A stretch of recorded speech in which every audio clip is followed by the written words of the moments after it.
Ouais. Donc, ce webinaire, ce sera juste une courte introduction à la bioéconomie, c'est-à-dire qu'on va vraiment pas rentrer dans les détails, on va pas aborder de points techniques.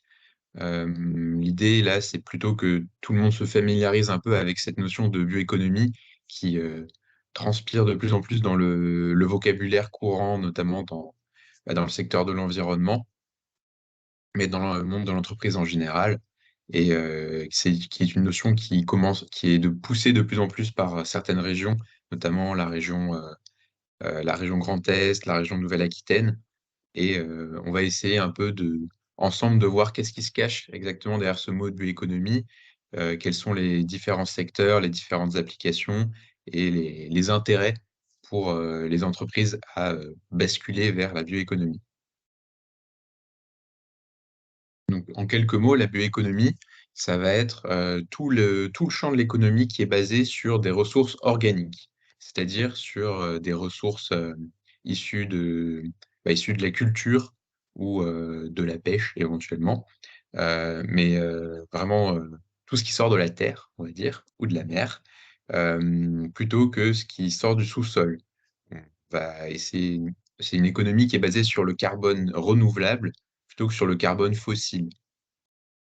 Donc, c'est un de ces 2 grands intérêts, hein, donc, cette source renouvelable qui permet de se passer de carbone problématique. Et le deuxième grand intérêt, ça va être que, bah, ce sont des ressources qui, en général, sont disponibles localement, soit à échelle régionale, soit à échelle locale, puisque bah, la production de produits biosourcés est bien mieux répartie sur le territoire, enfin, sur le globe, que la production de ressources fossiles. Donc concrètement, ces sources, ça va être, la culture du bois, et toutes les ressources agricoles, donc les céréales, je détaille, hein, les pommes de terre, les plantes à fibres et tous les autres produits agricoles. Et aussi, à part, on aura la pêche et l'élevage.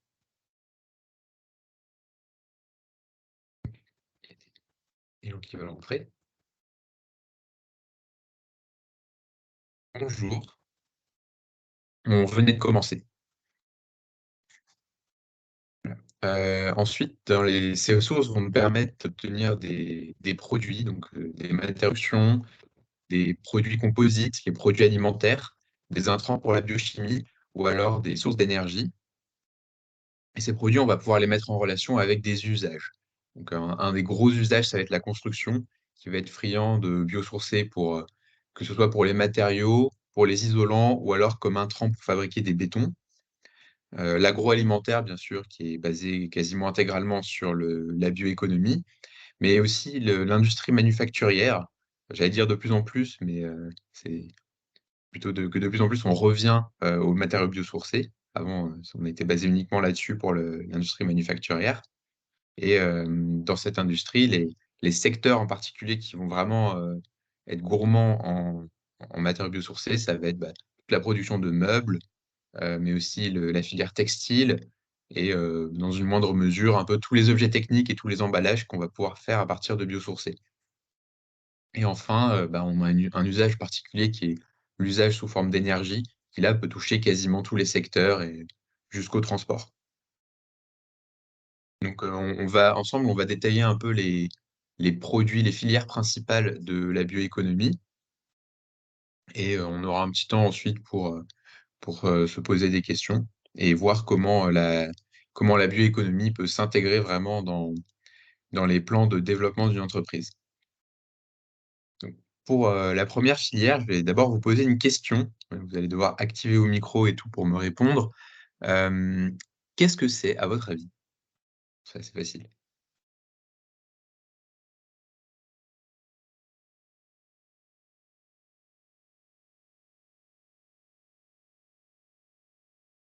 Participer un petit peu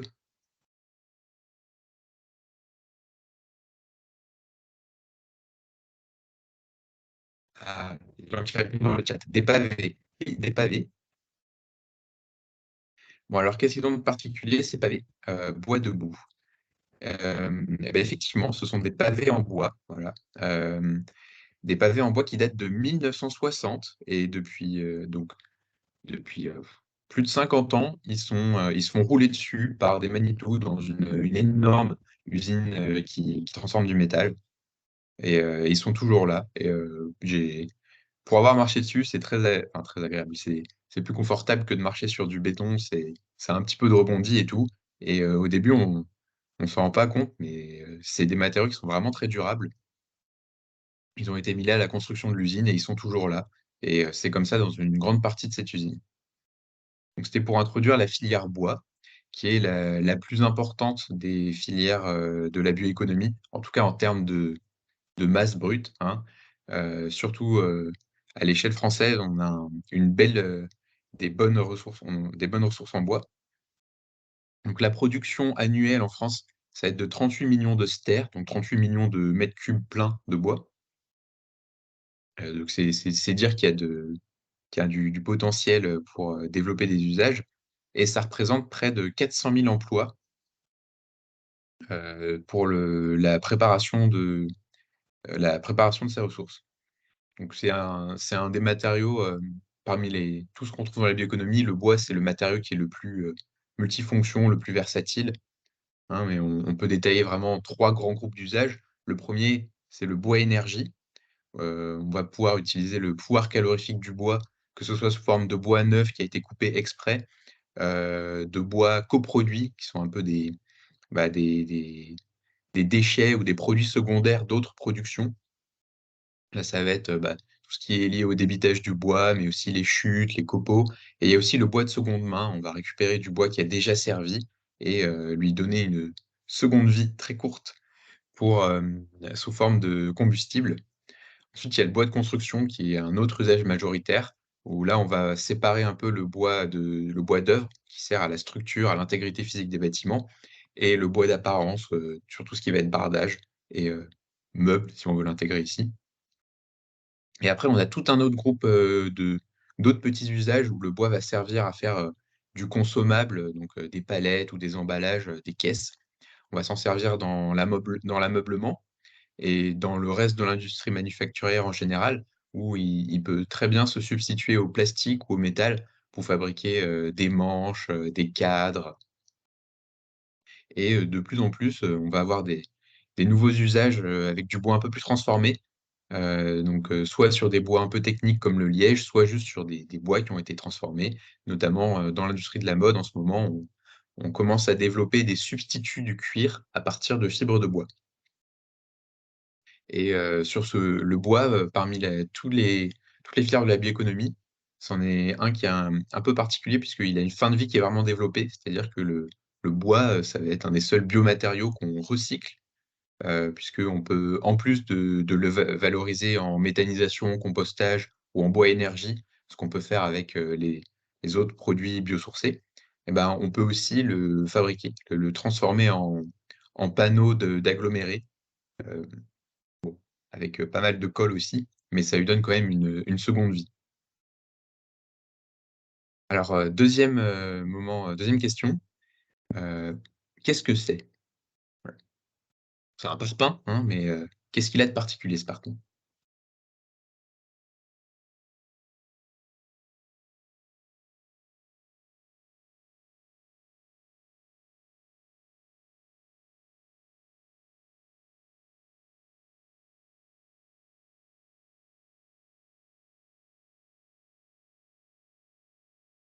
Alors, on me demande s'il y a du bois intégré dedans, une brique contenant du bois ou des plastiques issus du recyclage. On n'est pas très loin, mais effectivement, c'est une brique composée à partir d'intrants biosourcés. Là, on va donc, c'est ce qu'on appelle un béton végétal.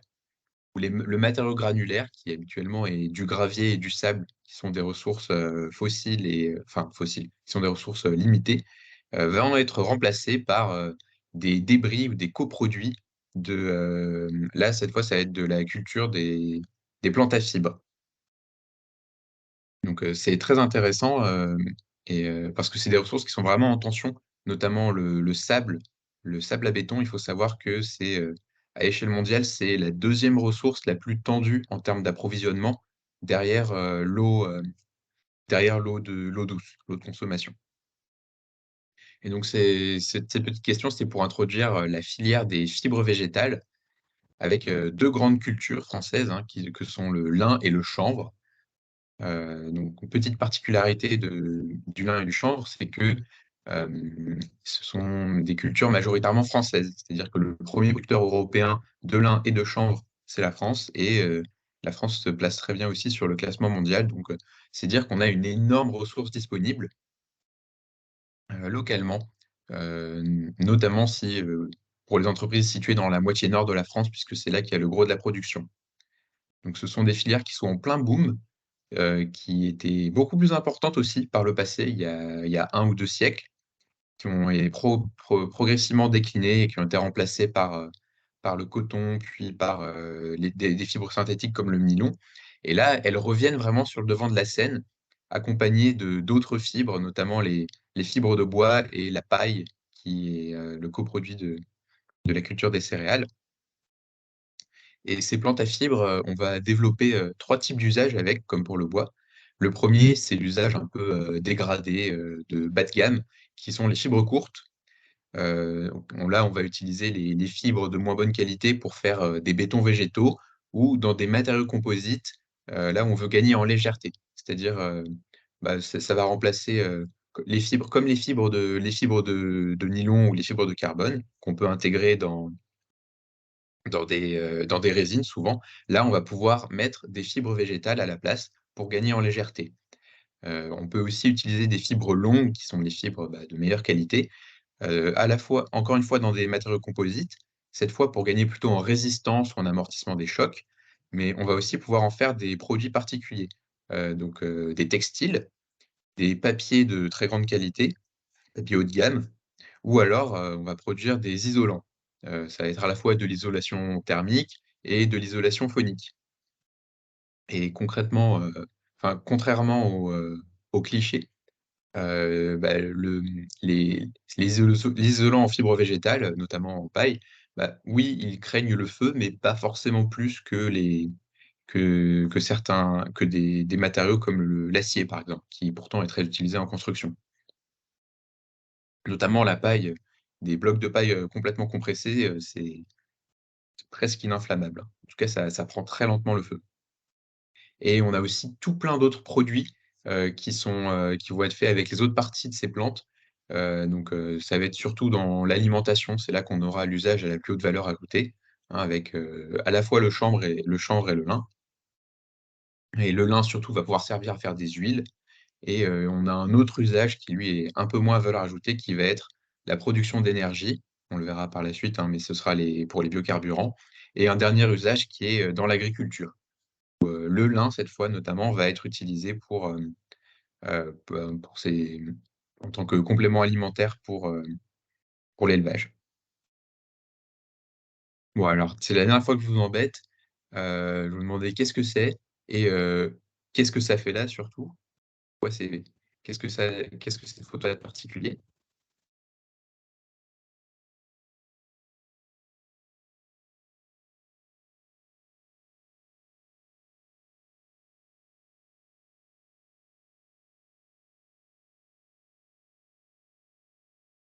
Donc c'est une barquette en plastique effectivement, et ce qu'elle a de particulier, c'est qu'elle est biodégradable. Et pourquoi elle est biodégradable? Parce qu'elle est biosourcée.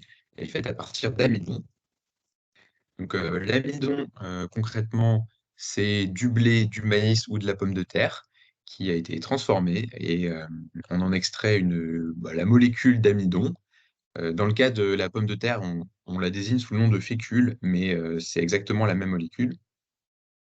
Et là, encore une fois, on a une très grosse production en France, qui est notamment située dans la moitié nord, encore une fois. Cette production, pour l'instant, elle est majoritairement destinée à l'export. Ça veut dire qu'on aurait de la place, en France pour développer des applications à partir d'amidon biosourcé, puisque, si cette ressource, on en a suffisamment pour l'exporter, on pourrait s'en servir en interne. À l'échelle mondiale, l'amidon, il sert, à moitié pour l'industrie et l'autre moitié va servir pour l'alimentation. Donc dans l'industrie, on va s'en servir pour produire des plastiques de substitution. L'intérêt, outre le fait que c'est renouvelable et biosourcé, c'est que ça va nous permettre de faire des plastiques qui sont compostables. donc pas compostables dans des composts, de jardin ou de résidence, hein, mais dans des composteurs industriels, ou des composteurs, municipaux, ça marche très bien et on peut aussi s'en servir comme, comme «plastique comestible» entre guillemets, notamment pour tout ce qui va être production de gélules. On s'en sert aussi comme intrant dans la chimie, soit sous forme d'amidon, soit sous forme de sirop de glucose et comme, produit dans l'agroalimentaire.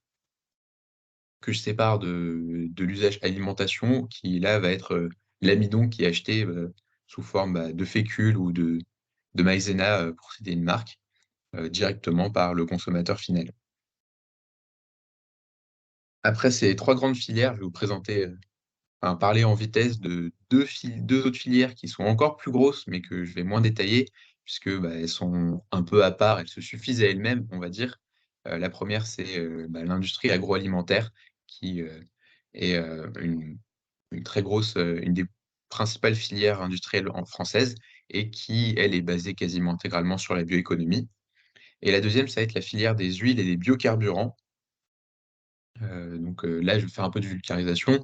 C'est, concrètement, on a 2 filières. La première qui est celle du biodiesel, qui là va être majoritairement basée sur la production de colza, de tournesol et aussi d'importation. C'est-à-dire, 30 du biodiesel français, il est produit à partir de ressources agricoles qu'on importe et là, ça va être surtout de l'huile de palme.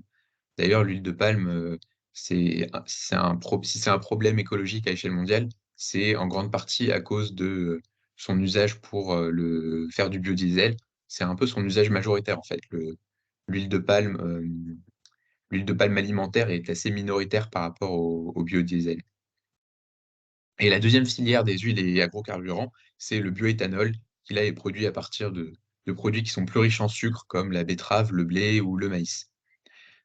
C'est cette filière, d'huile et de biocarburants, c'est une filière qui est un peu controversée puisque, on va avoir des ressources agricoles, des terres agricoles qui sont en concurrence entre l'usage alimentaire, qui est l'usage «noble» entre guillemets et l'usage, biocarburant pour nourrir les voitures. Mais, c'est un peu à nous d'imaginer des usages plus pertinents pour ces biocarburants, ces bioproduits, notamment sous forme d'huile où là, on aurait quand même une valeur, ajoutée. Enfin, c'est des produits à plus haute valeur ajoutée que simplement du biodiesel ou du biocarburant. Là, sur tous les usages d'huile dans l'industrie, on va pouvoir notamment exploiter, les aspects biodégradables, voire alimentaires de ces huiles et on peut aussi, imaginer développer de nouvelles sources, donc de nouveaux moyens de produire, des végétaux pour faire des huiles et des biocarburants. En ce moment, c'est tout ce qui va être sur le développement des microalgues et enfin, dans la filière, dernière filière qui est un peu à part, encore une fois, c'est, la filière biogaz, et dont les biogaz naturels pour véhicules, bio-GNV. Là, comme c'est une filière énergétique, en fait, elle va pouvoir être utilisée, de manière à peu près égale par, n'importe quelle, entreprise, quel que soit son secteur. Juste, encore une fois, un peu de vulgarisation. Qu'est-ce que c'est le biogaz? C'est du méthane, hein, c'est le même gaz que ce qu'on a dans les tuyaux de gaz naturel, sauf qu'il va être produit à partir de produits organiques. En France, c'est uniquement à partir de déchets, donc des déchets agricoles, des biodéchets, mais aussi les déchets ménagers, hein. On appelle ça parfois du gaz de décharge. Mais il faut savoir qu'à échelle mondiale, dans d'autres pays, il y a des réglementations différentes et parfois, on produit du biogaz à partir de cultures dédiées. C'est-à-dire qu'on va cultiver des champs, uniquement pour, récupérer de la matière pour produire du biogaz. Un peu comme en France, on alloue des terres, uniquement à la production de biocarburants. Le gros intérêt du biogaz, de développer les usages du biogaz, c'est que c'est un vrai levier pour l'indépendance énergétique puisque c'est une ressource énergétique qui est stockable, contrairement à l'électricité et qu'on peut produire à partir de ressources, produites à l'échelle nationale et petit point d'information, le bio-GNV, qui est vraiment un moyen de c'est un levier puissant heu pour, rendre indépendante, la mobilité, pour que la mobilité soit indépendante des ressources fossiles. C'est un usage qui est particulièrement adapté aux flottes captives Donc tous les véhicules qui vont devoir revenir tout le temps au même point et on est sûr qu'ils peuvent, faire «le plein» entre guillemets au même endroit. Voilà, donc on a présenté les principales filières de la bioéconomie. Rapidement, une petite synthèse des avantages et des limites. Le gros avantage, ça va être, un impact écologique, un impact environnemental réduit par rapport à tout ce qui est basé sur des ressources fossiles, notamment sur le carbone fossile. Et c'est en lien avec le deuxième point fort, c'est que c'est basé sur des ressources renouvelables. En lien avec ça, il y a l'approvisionnement qui peut être local puisque les les ressources, heu, les ressources agricoles sont bien mieux distribuées géographiquement que les ressources, fossiles. Et on a aussi des avantages directs en termes de performance parfois, puisque, c'est des matériaux qui, permettent souvent des gains en légèreté, des gains en robustesse, parfois aussi juste d'avoir des produits moins nocifs pour la santé. Et enfin, on a un gain d'image, une entreprise, va pouvoir, pousser, mettre en avant le fait qu'elle est basée sur la bioéconomie pour, soit comme un argument marketing, soit comme un argument RSE. Quelques obstacles quand même à surmonter pour, développer des usages de la bioéconomie, c'est le coût élevé de certaines filières qui en sont qu'à leur balbutiement et qui n'attendent que d'être massifiées pour, pouvoir être, clairement compétitives économiquement avec les alternatives, en carbone fossile. Ensuite, en lien avec ça, on a des chaînes d'approvisionnement qui restent encore à développer pour certaines filières qui sont, naissantes aussi.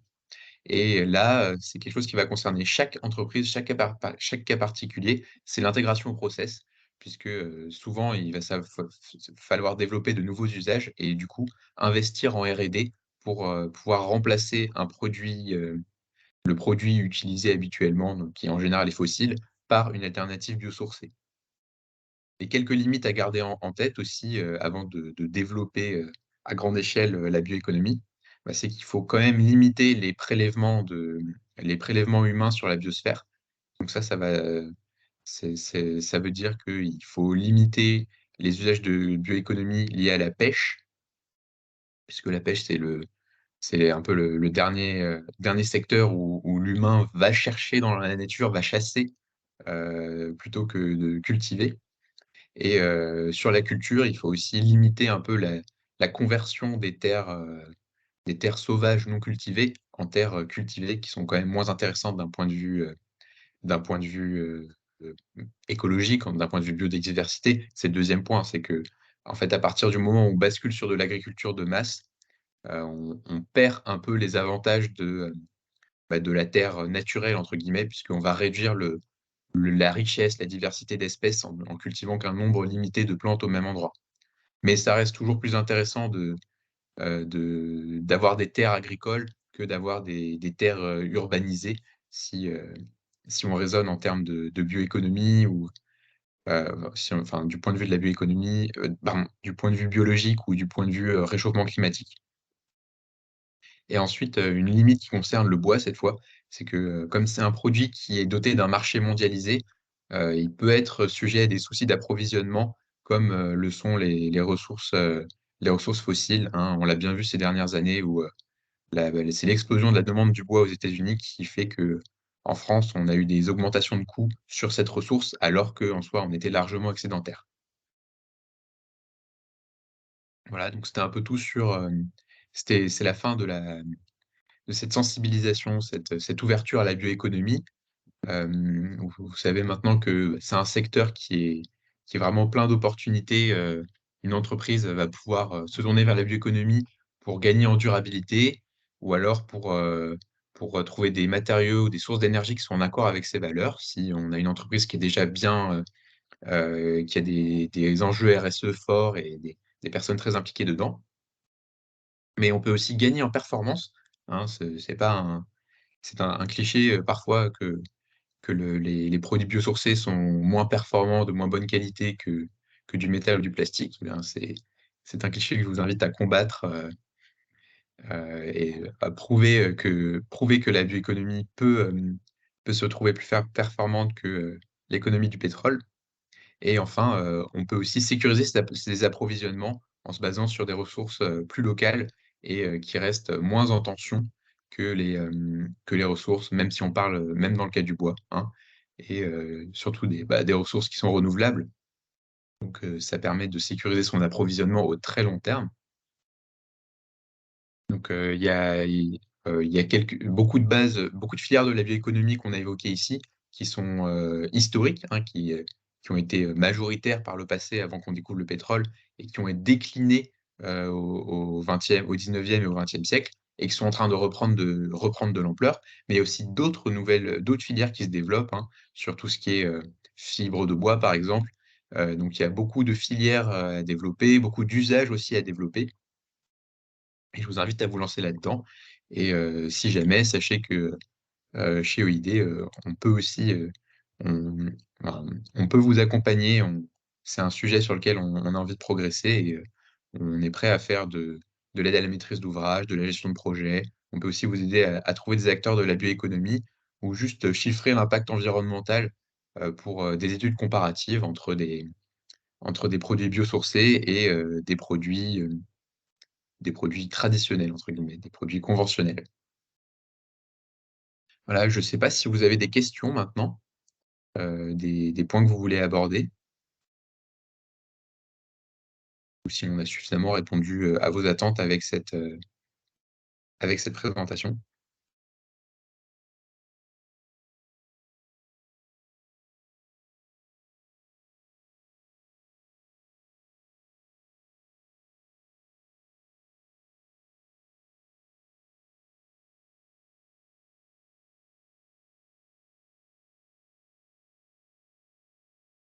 Personne n'a de questions ou de points abordés plus en profondeur?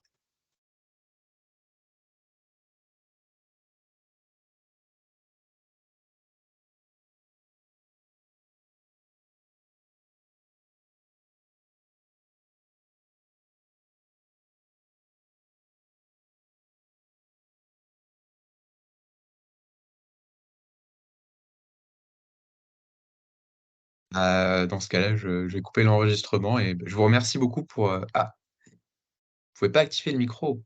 Il y a une question dans le chat que je ne vois pas. Ah, excuse-moi, je suis terrible. Mmh.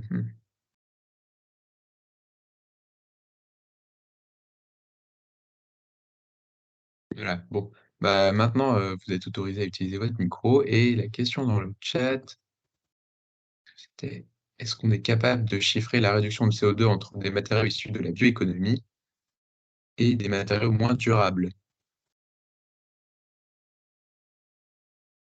Et bien, oui, c'est ce qu'on appelle des analyses de cycle de vie.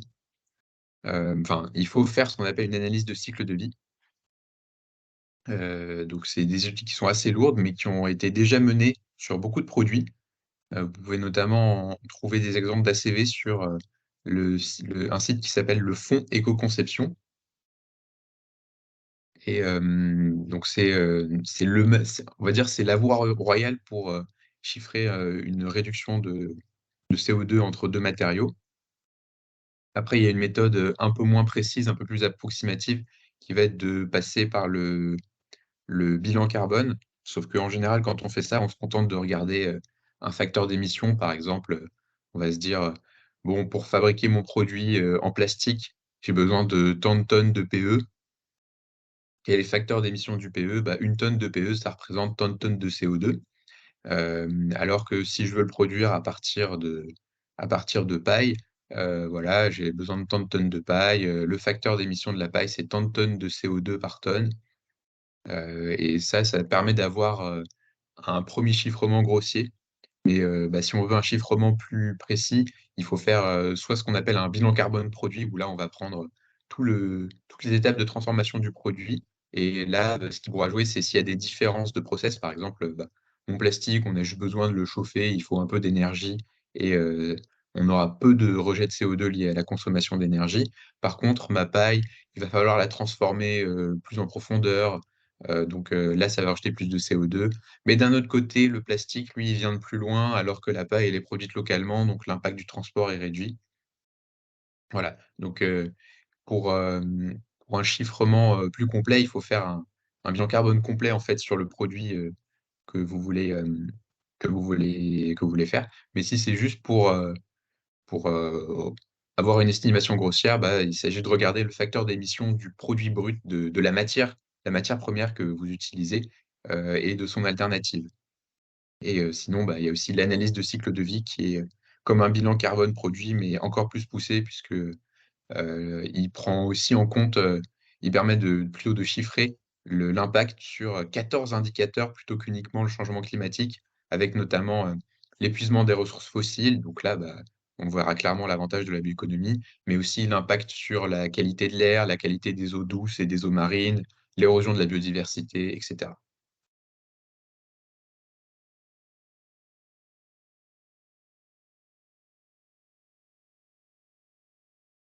Ah de rien. Voilà, est-ce qu'il y a d'autres questions éventuellement?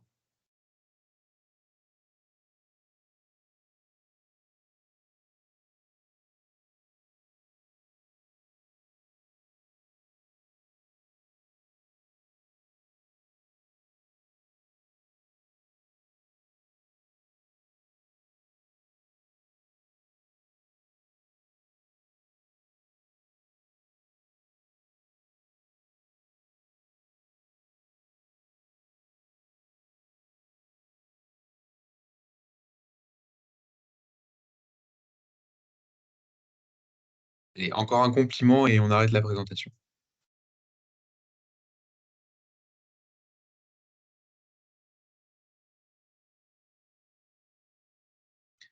Parfait. Bon, bah, puisque je vois qu'il y a pas d'autres questions, je vais arrêter cette fois. Ah si, question. Non, c'est bon, OK. Donc j'ai coupé la présentation. Merci beaucoup pour votre écoute, j'espère que, bah, que je vous aurai permis de vous lancer dans des projets de bioéconomie ou alors d'en parler dans vos réseaux d'entreprise et encore une fois, n'hésitez pas si vous avez besoin de ressources, ou si vous souhaitez qu'on vous fasse parvenir la présentation, il y a notamment des liens sur la documentation, enfin sur les sources utilisées pour les chiffres et pour, le détail des filières. Voilà, envoyez-moi un petit message et je vous ferai parvenir la présentation. Donc, merci à vous tous et je vous souhaite une bonne fin de journée.